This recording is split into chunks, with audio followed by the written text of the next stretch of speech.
Alright guys, so this video is the basics of basket weave.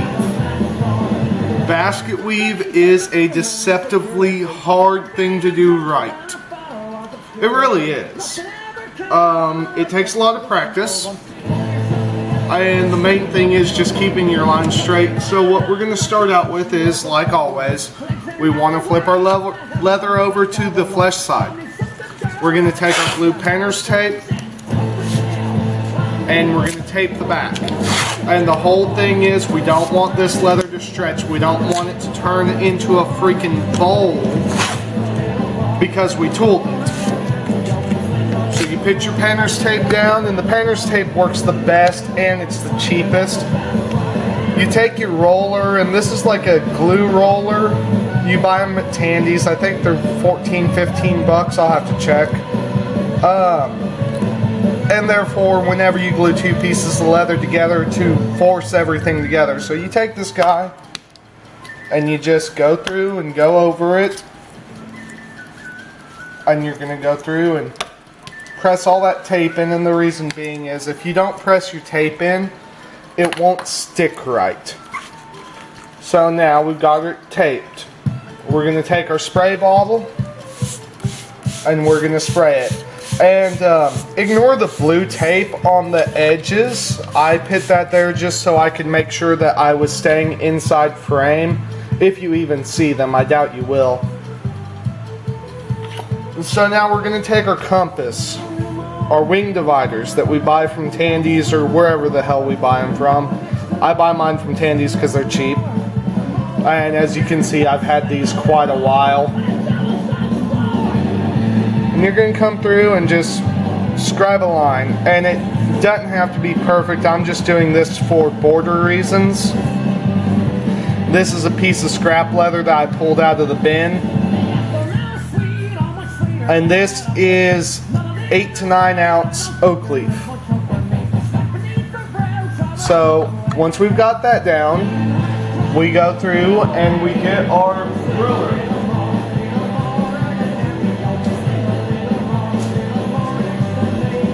I like to use these quilting rulers. You buy them at Hobby Lobby or Walmart or wherever you buy your rulers from. And the reason being is I make a lot of holsters and other things. And all the sizes, you know, the quarter, half, 3/8, all that comes into play on making holsters. And I'll probably make some videos later about making holsters and making them the right way. I'm really particular about my holsters. They have to be perfect. If they're not perfect, they get thrown in the trash. And there are a couple of things that make a good holster and a couple of things that make a really bad holster, and that's all dependent. Well, actually, it's not dependent on anything. If it's a bad holster, it's a bad holster. But there are things that make it a bad holster. Now, on the basket weave, I use this basket weave stamp the absolute most. This is Clay Miller's, and I really love it. Basket weave, either the tri-weave or the double weave. What's really important is that they are completely and utterly, everything fits. The problem you get with like a craft tool tri-weave is they're not the same size on every edge and they don't fit together right. And you get the same thing with Tandy's craft tool stuff. The craft tool pros are really good, but they don't do very deep impressions, and I like to have a deep impression on my basket weave. So when you start a basket weave, say we start it down here, you're going to scribe your line, and your line can be corner to corner, straight on, offset, it doesn't matter. Just scribe a line. Don't try to freehand basket weave because you will mess up.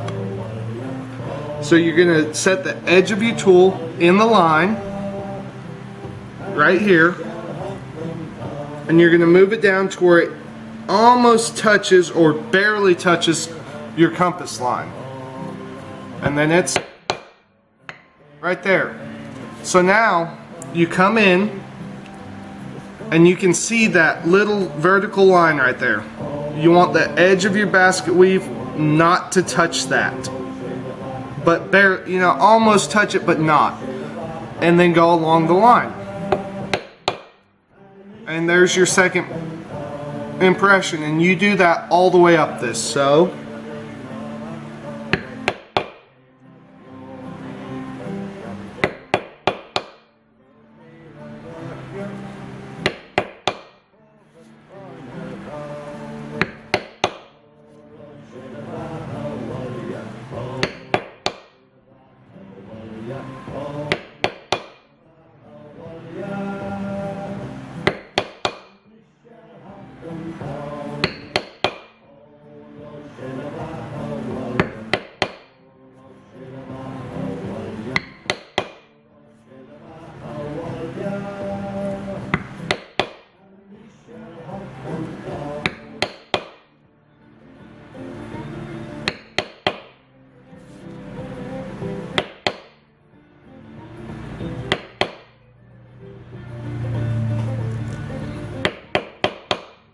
now here on your last stamp, you're gonna look and it's gonna overlap your line a little bit.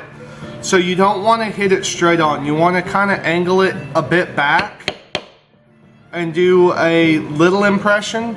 You don't want it all the way deep like these, because if you do, you're gonna go over your scribe line. And when you go over your scribe line, when you put your border tool on, it's not gonna look right, because there'll be this little tick right there, and if you're like me, it will drive you nuts.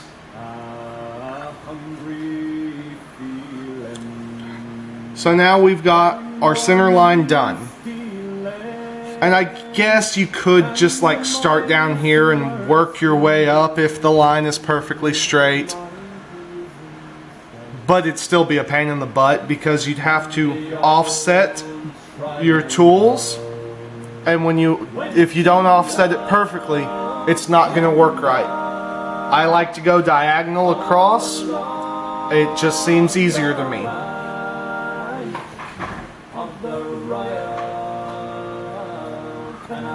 And I adhere to the work smarter, not harder, dumbass point of view. So now that we've got our center line, we're going to start right here.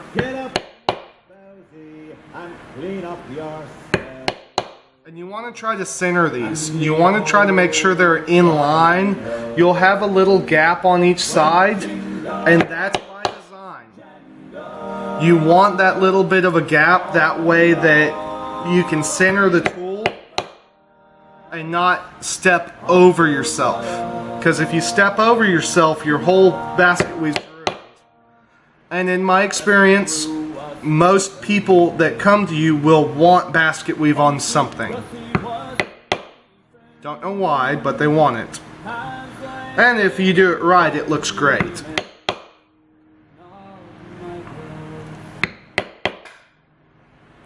And then again, when you get up here, you're going to tilt this tool way back and just tap it. You just want that little half impression right there, because most of that's going to be covered up with your border tool anyways.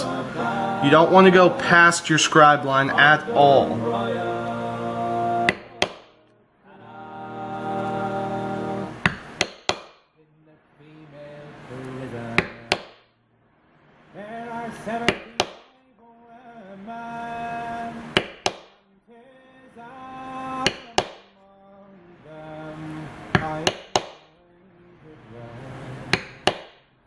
Most of the times, if you go diagonal, you'll actually end up where the edge of the tool doesn't touch your scribe line, but it's within half a millimeter. So you can just do a full impression right there. And that's one of the reasons I like to go diagonal instead of vertical or horizontal.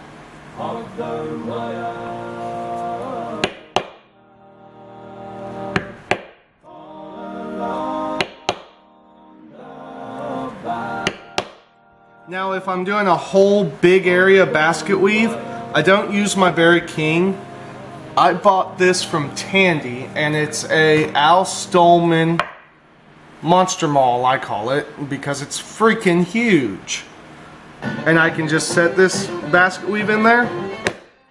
One hit.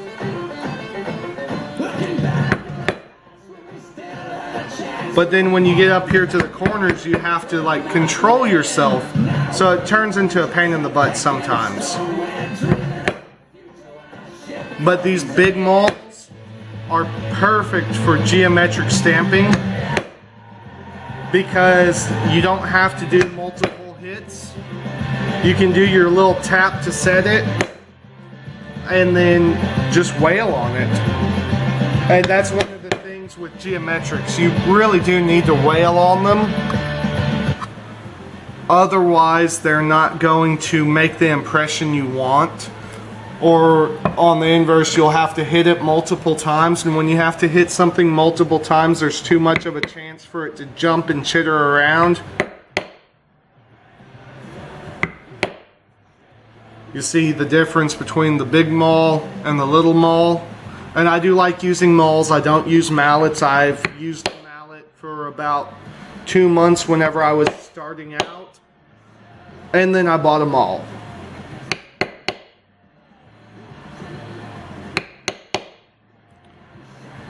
Leather Wranglers makes a good one called their Little Whacker. And I love that thing. I've used it. I don't own one, but I have used one. And they're freaking cool. They're a square-headed maul. So it's kind of the meeting between a mallet and a maul. And if you're wondering what the difference is, a maul's like this. It's round all the way around. The striking face is basically the whole thing, and a mallet is basically a hammer that's made out of wood, rawhide, Teflon. I don't like wood. I don't like the rawhide because they deform too much. I know a lot of people that use a rawhide mallet and they like it, but I don't. I like these because they last longer, and if you tool as much as I do, you need something that lasts.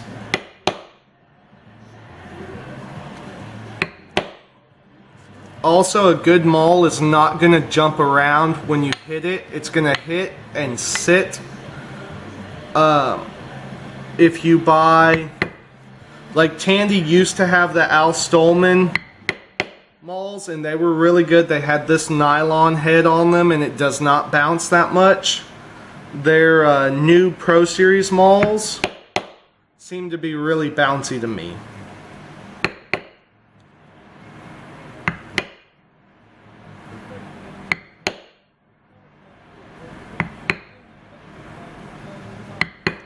And here in the corner, you see, you just barely tap it. You just barely get it tapped to where it leaves a little impression, so when you go over it with your border stamp, then it kind of covers that up and fades in. So we're going to turn this around, and we're going to do this side.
Now see right here and right here, I went through and put just a little tiny tick mark right there.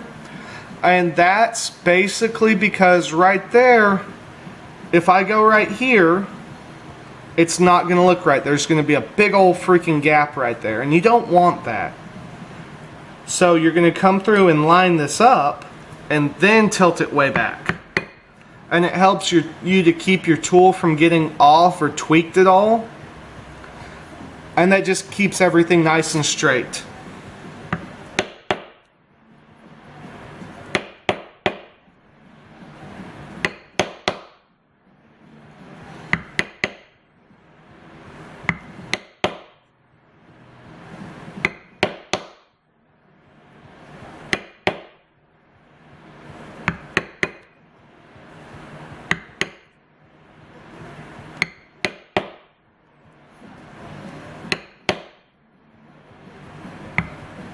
And see, I put that little tick mark there again, and that just helps me keep it lined up.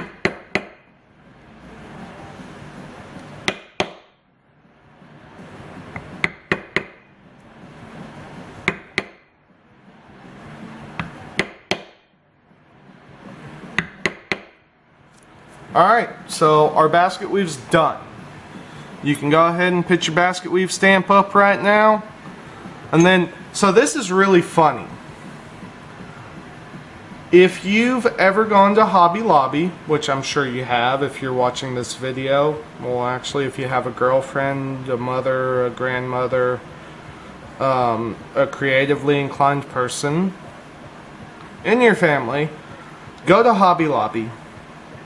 In their leathercraft section, which is usually about 4 feet long, they have these little floral stamp sets, and they're about 15 bucks, and they're called real leather. I don't know who makes them, but this is my favorite border stamp ever. And I've gone to Hobby Lobby and bought 3 or 4 sets of stamps just to get this stamp. I don't know who really makes it, but it's a D436. Tandy does not have one that matches this. Nobody I've seen has a border stamp that has this pattern. It's like a cam with a little groove under it. And you'll see what I mean. It's just clean. So when you do your border stamps, you're going to start in a corner. You always have to start in a corner. And you want to get almost up to that line. You don't want to step over the line, but you want to have each point of the stamp on the line. Whenever you hit it, it's going to obscure that line, so it's not, the line's still there, it's pretty much gone. Now, when you set your second stamp, you want to be a hair off of touching the first stamp. And that's just with the corner. So that you get this nice scalloped look. Another thing you need to pay attention to whenever you are doing border stamps.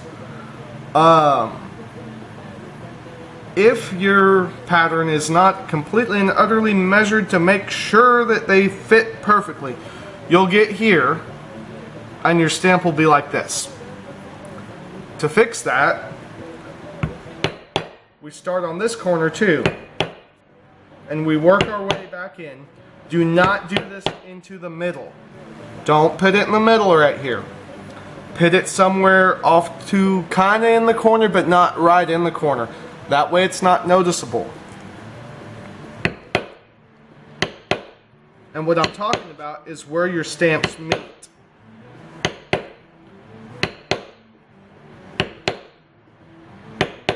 Because if your stamps meet in the corner, then it's really noticeable that that stamp was just not long enough, or it was a bit too long to make it perfect. But see, that stamp right there, bridge that gap, they won't notice it. It won't be glaringly obvious right there, because what they're looking at, what your customers are looking at, is right in the corners and right in the middle. And that's just something I've noticed. So you come over here and you want to overlap this one. That interior curve right there wants to be the exterior edge of your stamp. Right like that. They step over each other. And that's the best way to do it that I found. So we're going to start up here.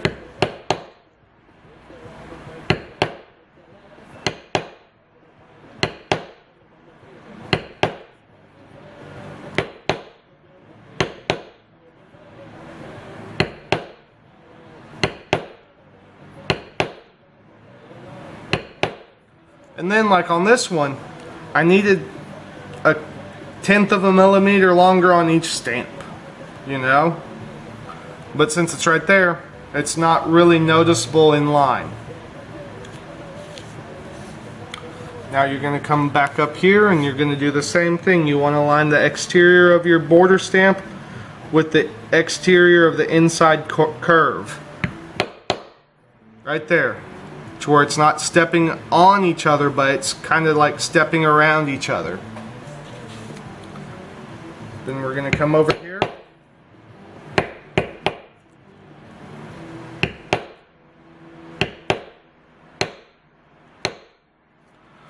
And we're going to stop about 1/4 of the way out.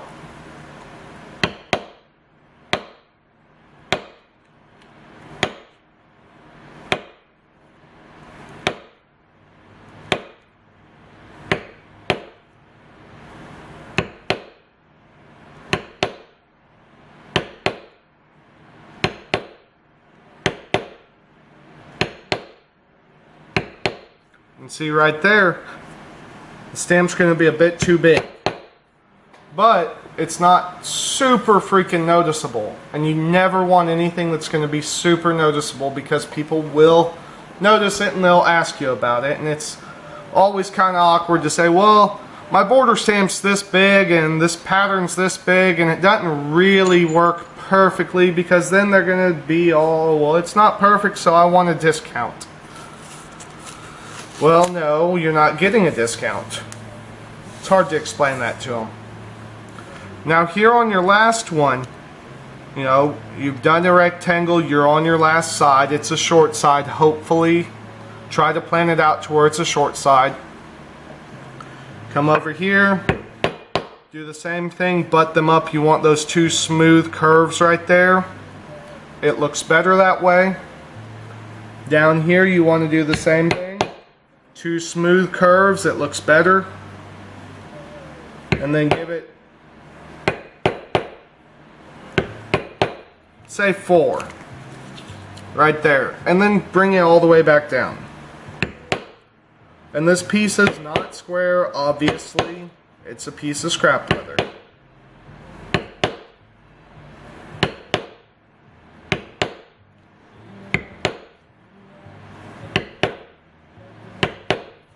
And it's done. So the cool thing about basket weave is it's usually pretty fast, unless you're trying to be difficult and say, let me look. I know I have one in here. So this is my Clay Miller, the one that I really like. So that's great for something this size. Now if you try to use this little sucker for something this size, yes, it's going to take forever. This is for something the size of the front of a knife sheath. And not a big knife sheath, a small pocket knife sheath. Alrighty. Well, there's your basics of basket weave.